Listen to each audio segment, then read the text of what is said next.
Hello everyone, I'm Zsolt Kocsi and I'm an Android engineer at Badoo.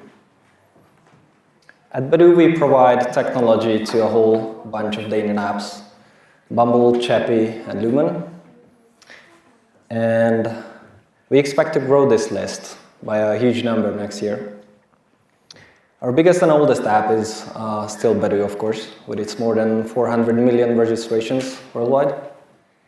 And both its size and the need to reuse technology between these different apps create a pressure for us to make better architecture, which scales better.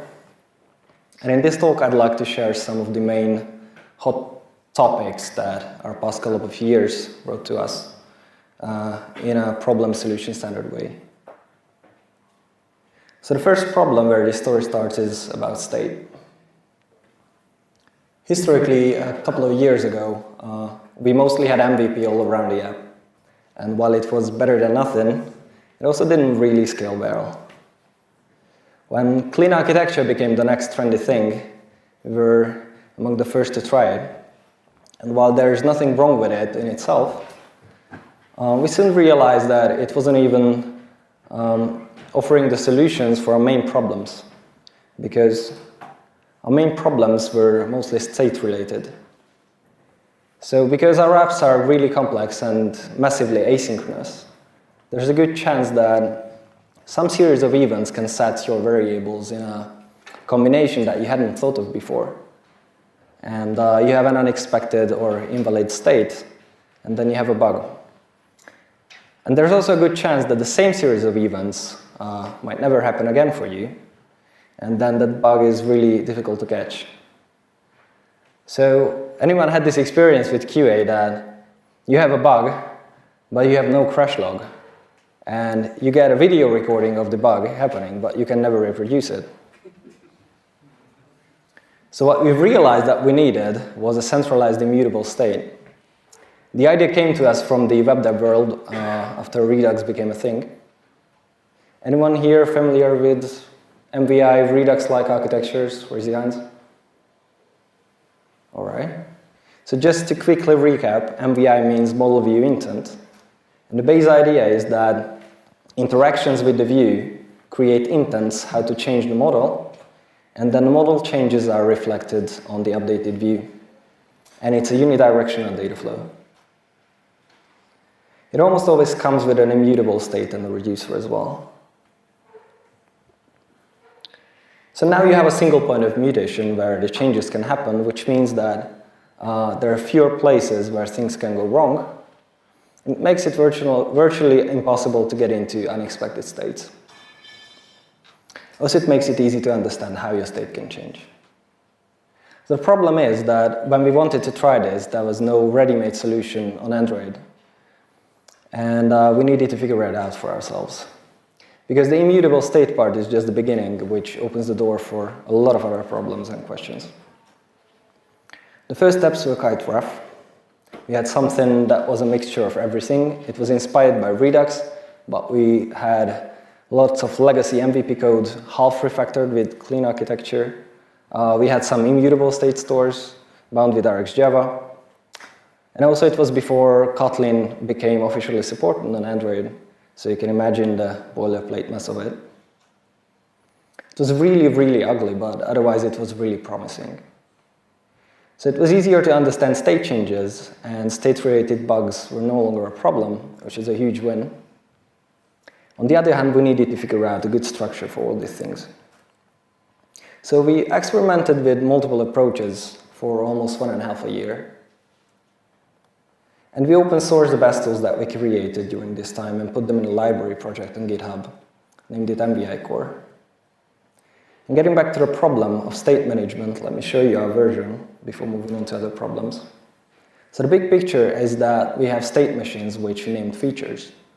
And the name reflects that they are designed to encapsulate all state-related business logic of a business feature. A feature can receive a wish as an input, where wish is the intent part of model view intent.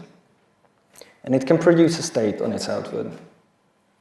In its simplest form, it only has one reducer, which will take the current state it will take the incoming wish and it will produce a new state. In code, let's say we have a really simple state which just stores a counter. Let's say we have two wishes how to change this state, either to increment the counter or to multiply it by some value. Let's create the reducer. So when invoked, it will have access to the current state, the incoming wish, and it's expected to return a new state. Let's take the wish. If it was increased counter, we just create a new state where the counter is the current one plus 1. Or if it was multiplied by, then we can take the value from the wish directly and multiply the counter. Now all we have to do is create a feature, pass the initial state and the reducer in the constructor, and the rest is taken care of by the framework. Well, that was fun. But unfortunately, having a simple state machine with a simple reducer is really not enough to solve our problems. For example, how should we organize handling side effects? There are many approaches to this, and it was not obvious at first which one would work best for us. The first approach is just to implement side effects externally and not put them inside a state machine. So imagine that we want to load some data from the web. So here in the state we have two flags, one for indicating loading, the other to show that some error happened. And we add a field to hold the payload when the payload arrives. Now wishes to change this state could mean that we started loading or finished with success or error. In implementing the reducer, when a wish is started loading, we just flip the loading flag to true. If it was success, we reset both the loading and the error flag to false, and we set the payload. And if it failed, we set the loading flag to false and the error to true. The problems with this approach is that, first of all, the asynchronous loading process is not part of the feature, so it's a bit more difficult to reuse the component. And secondly, now it's possible to set the feature into a loading state just by sending the loading wish without actually doing anything. So if we want to encapsulate the loading process, how can we do that? We can try Elm-like architecture. In Elm, you have your reducer, which can return a pair of new state and a command. And then this command represents a side effect, which later can result in more incoming messages. To the reducer, that's what you see with this loop here. And on the plus side now, the business logic is encapsulated, but the rest is not so good. We actually tried this approach and it looked like this. Don't waste your energy trying to understand this. It's just to show why we didn't go with this in the long run. It's difficult to understand, and it is mixing up separate concerns of state updates and command execution. And on top of this, it's still possible to just send a save wish to the feature without actually saving anything. So can we do any better? What we did instead is we added an optional component, which we named the actor, which can act as a middleman between the wishes and the reducer. So the wishes then no longer affect the state directly, but trigger some execution, which in turn will emit effects to the reducer. In code, we'll still have the same state, but the public API of the feature, the set of wishes, now only contain a single one to start loading. And the multiple steps of this loading process are now represented as effects and can be only used internally by the feature. The reducer doesn't need to change, besides that it's now working with effects and not wishes directly. And now we should define how to get these effects from wishes. So when we create the actor, it will have a reference to the service call. And when invoked, it can decide what to do based on the current state and the wish, and it's expected to return a stream of effects. So when it receives the loading wish, it will execute the asynchronous service call and map the result to the success effect. It will also immediately emit start loading and the failed effect if something unexpected happened. So now all we need to do is just pass the actor in the constructor, and the rest will just work. Another important part is how we handle events that should be consumed only once when they happen. So coming back to this example, imagine that the network request actually failed and we just set this flag to true. And then somewhere where we get this state, we want to, let's say, display a toast. So we show the toast, and then we leave the app and the activity gets destroyed. And after some time we come back to it, and guess what? We see the toast again. Why? Because we forgot to reset the state. The flag is still set to true. So now you have to indicate to the feature that you consume this error and then it can reset the flag. But what if you have multiple subscribers? Whose job is to do that? Can it result in race conditions, for example? So this is also not cool. The key point here is to realize that the state is really not a good place to store stuff that is transient by nature. And now it becomes really, really handy that our feature is more than just a simple reducer because we can add additional components to it. So what we did is that we added a second output channel to the feature, the news channel. And we can have an optional component shown here with blue, the news publisher. And it has full access to the execution chain, so it can see what wish was incoming, resulting in what effect and what news state. And it can decide on these if it wants to emit some news on the news channel.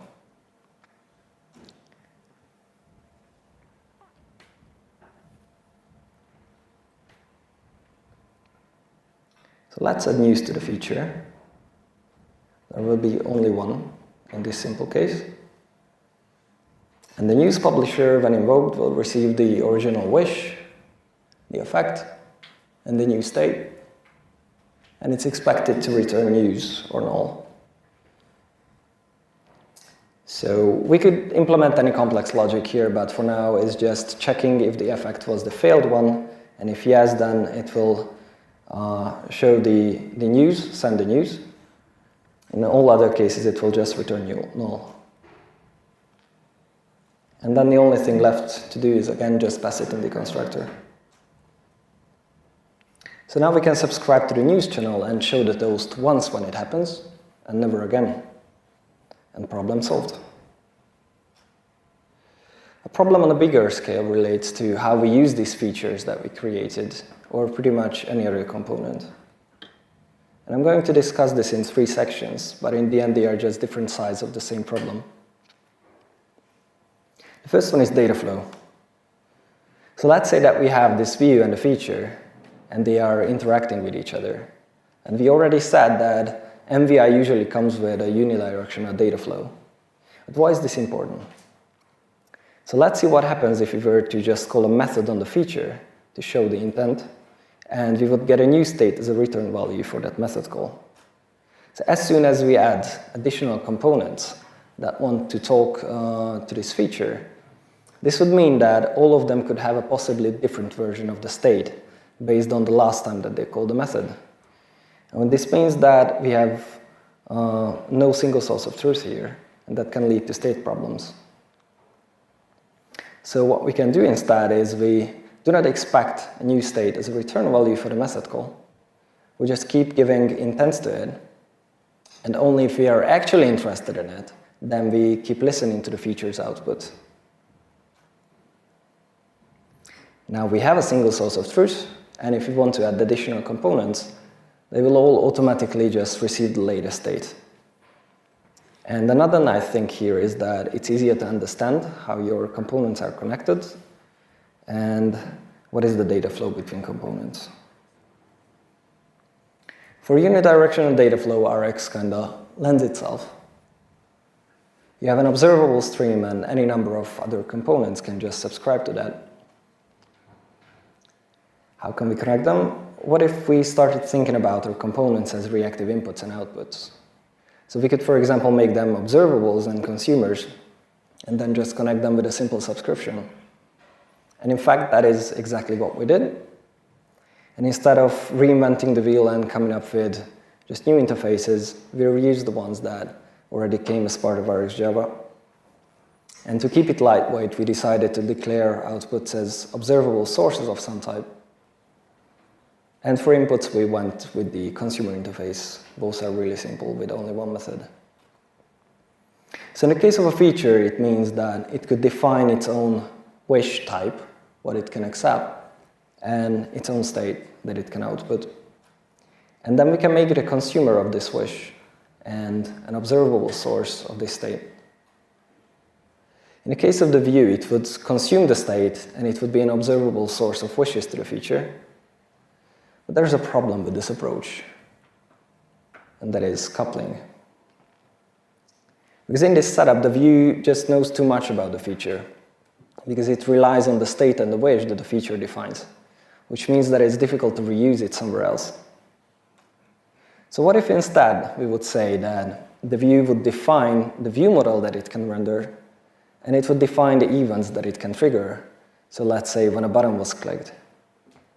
This is a much better approach and gives a lot more freedom to decide how we want to create that view model or what we want to do with that event. Now that we separated this view and the feature, we somehow need to create a transformation layer between states and view models and events to wishes. So how can we do that?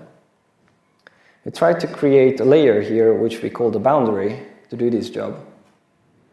We even standardized it as an interface with generic types for UI event and view model. So you could notify of a UI event happening, and you would be able to subscribe to this stream of view models. Or we just found it not to be flexible enough. Because what happens if you have more features than one? What if you have only features talking to each other and there's no view? Or what if you have any number of additional components that do not fit in this picture? So obviously the boundary type was too rigid for this. And just to make things worse, our implementation was scoped by Android activity or fragment lifecycles, and didn't really work in more generic cases. So before speaking about how we solve this, let's see this third subproblem here, scoping, because the solution is an answer to both of them. What kind of scopes do we have? So on the top level, with blue, you would see the whole of the app's lifetime, represented as a scope. Inside that scope, you might have some shorter-lived ones. So the gray ones, for example, could represent the user session scope. And inside that, at the next level, maybe you want to represent the screen scope. You can add many more levels here, but for simplicity, let's just stay with these three ones. So app scope, user session scope, and screen scope. And if we want to keep some object in a scope that lives longer than the current screen, but not entirely as a singleton in the app, then some DI frameworks already help with that a lot. What we wanted to achieve is to connect some reactive components that live in different scopes and to automatically dispose of these connections when the scopes goes away. For example, we might want to connect this view to this feature, but only until the screen scope is there. Or we might want to connect this feature to the top one living in the app scope, but only until this shorter lived scope is alive. So since we already employed Rx, let's see what else we can do there. Going back to this example where we had the observable source and output, and we had the consumer as an input, and we created this simple subscription between them, we needed a generic tool that would help us to create this subscription when needed and automatically dispose of it. And we named the tool that we created Binder, and thanks to Kotlin, we can have some syntactical sugar here and just say binder.bind output to input. This will create the subscription for us between the source and the consumer. And it works now because both the source and both the consumer are working with strings. So let's see what happens if we change the consumer to int instead. Now we can add some transformation from string to int, and we can use that transformer in the binder. And it just reads so nicely when you say bind output to input using transformer. Going back to this example, when what we had earlier, This is how it would look in code. So we could bind the view to the feature using a transformer. And we could use the feature's output and bind it to the view and the two other green components using different transformers. And now with just 4 lines, we describe the reactive connections of this small subsystem. There are also a couple of other benefits. First of all, we can reuse the same output from any component and bind it to a new one without having to modify a single line in the component itself. So what I did here is I added an additional component shown with blue and added the first line to this bunch here. And I just added an analytics tracker which is consuming the view events. And I didn't have to change a single line in the view itself. I'm just reusing the same output, the view events, for multiple purposes. Another thing is that beyond the syntactical sugar is that the binder is fully lifecycle aware, but also it's in no way tied to Android. So here when I create a binder, I can pass a lifecycle instance to it, which is not Android lifecycle. This is an interface font library. And what it does is that you have the source and the consumer here, and the lifecycle can have multiple begin and end signals. And the binder will automatically dispose of the created subscriptions on the end signal, but it will also resubscribe them automatically when it sees the next begin signal. Lifecycle sources can be created from Android lifecycles or from other observables, or they can be created even manually, which gives you a lot of flexibility to define whatever abstract concept means your scope. It can even be your dependency injection scope, which is what we do. So in this example, we can take the feature from the app scope and inject it in the user session scope, and they will be connected with the binder. Or we can take the same feature from the app scope with a bunch of other components and just inject them in the screen scope and create these connections. In the meanwhile, the connection that we created in the user session scope is still alive between the two features. And when those scopes are destroyed, the binder will just make sure that the subscriptions are also disposed of. To sum it up, the binder solves the problem of coupling and scoping together in one clean and elegant solution. And it lets you think about your business logic in terms of completely decoupled reactive components. They do not know anything about each other, which makes them completely reusable. And they are only connected for a certain amount of time, what you define, what your scope is. And on a code level, it gives you this nice and concise, high-level overview of data flow between your business logic components. Problem number 5, cross-cutting concerns is not so much of a problem as much as it's a bonus solution. So a very cool concept that comes from Redux is middlewares. In Redux, you can write generic functionality that you can use on like layers of an onion. So in this example, if that black circle represents your state machine, then instead of talking to it directly, we can add a layer that will, for example, log every intent that goes through it, or every new state that comes out. And we can easily compose these layers. So middlewares in Redux-like architectures usually work with the state reducer. But we went a step further ahead. And if you take the consumer interface, it has this one method, accept. And we created middleware that works around the consumer interface. So if we implement a consumer interface, let's say that we give another consumer that we want to wrap. And in that method, we will just delegate the call to it. But at the same time, we can do whatever we want before or after delegating this call. So for example, at this point, you could just log everything that goes through this middleware.